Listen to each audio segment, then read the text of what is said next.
Aujourd'hui, nous allons parler de la pose du biais du commerce, donc un biais qui est pré-plié, qui se présente ainsi. Première pliure, seconde pliure. Pour poser un biais, nous allons l'ouvrir, le poser au bord à bord et venir épingler.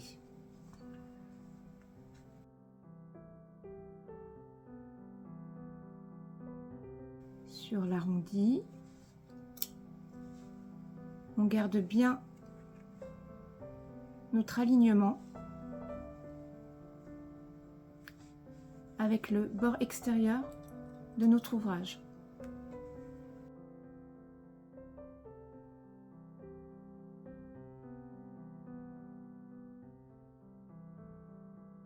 C'est sur ce premier pli que nous allons venir passer la couture machine.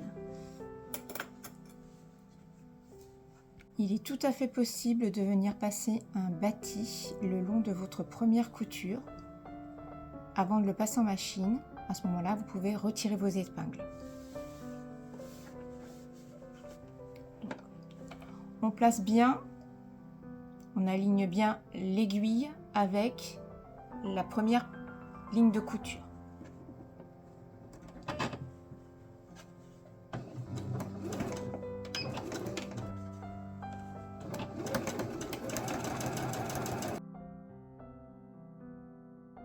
Sur l'arrondi, vous allez tout simplement laisser votre machine avancer doucement et vous tournez le tissu.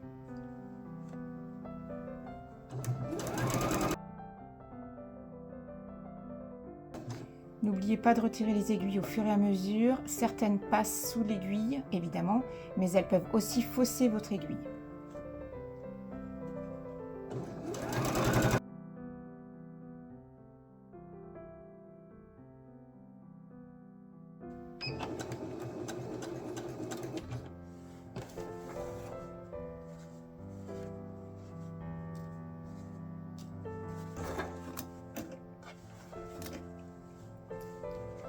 On a donc cousu sur la première ligne de pliure de notre biais. Pour terminer la pose du biais, il va falloir le replier sur l'extérieur.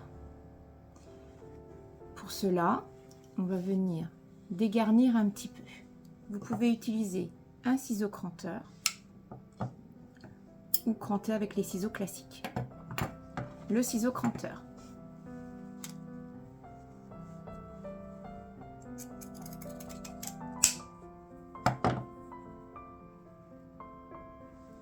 Le ciseau classique.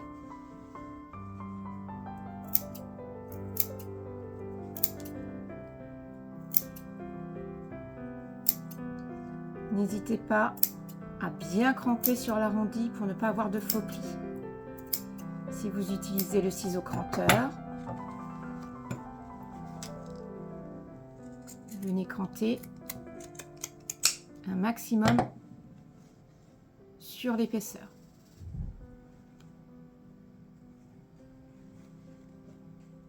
Notre ouvrage est maintenant cranté sur tout son pourtour. Nous allons replier le biais et faire coïncider le bord du biais avec notre couture machine. On épingle.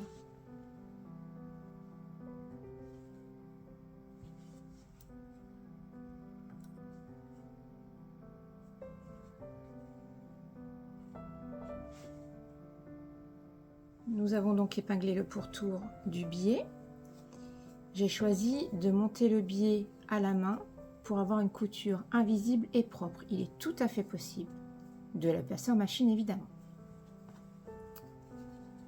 Pour un point invisible, nous allons nous servir de la couture machine sur le premier pli du biais. On va venir passer notre aiguille sur l'un des points de la machine, piquer le biais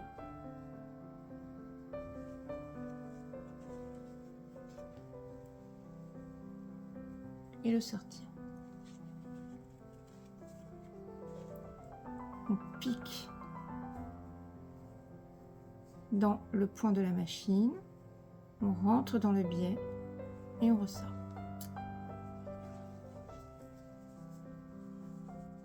va procéder de la même manière pour faire notre arrondi.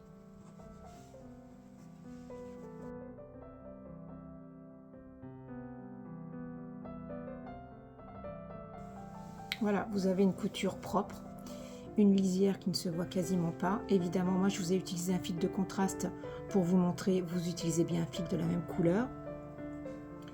Un passage machine est tout à fait possible, je privilégie toujours les finitions à la main.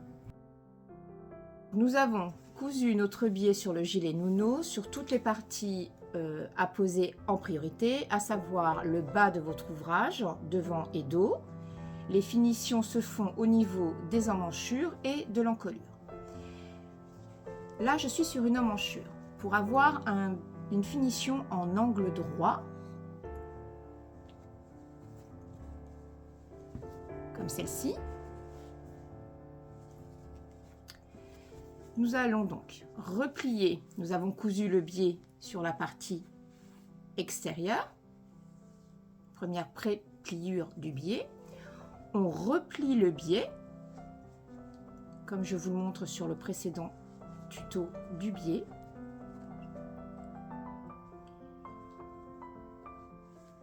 Voilà, donc on épingle, toujours en suivant la ligne de couture.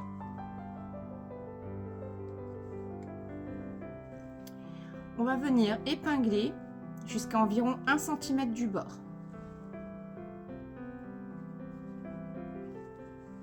Pour toutes celles qui débutent, je vous conseille de bâtir avant de passer à la couture à la main, de sorte à avoir un produit qui est vraiment fini de manière très propre. Il nous reste donc ce petit morceau à rentrer à l'intérieur pour obtenir notre angle droit. On va venir le couper, puis le dégarnir sur ses pliures.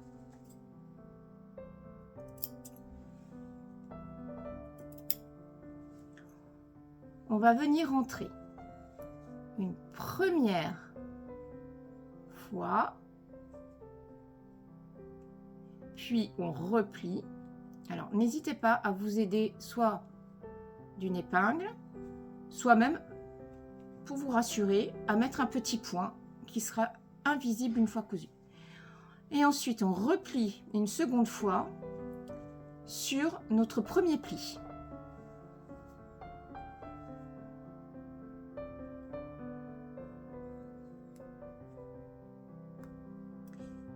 On essaye d'avoir toutes les épaisseurs et de ne pas se piquer les doigts, idéalement. Voilà. Donc vous avez fait votre premier angle droit. Il n'y a plus qu'à passer à la main pour finir. Les couturières aguerries, évidemment, vous pouvez poser votre biais en une seule fois en faisant l'angle sur les jointures.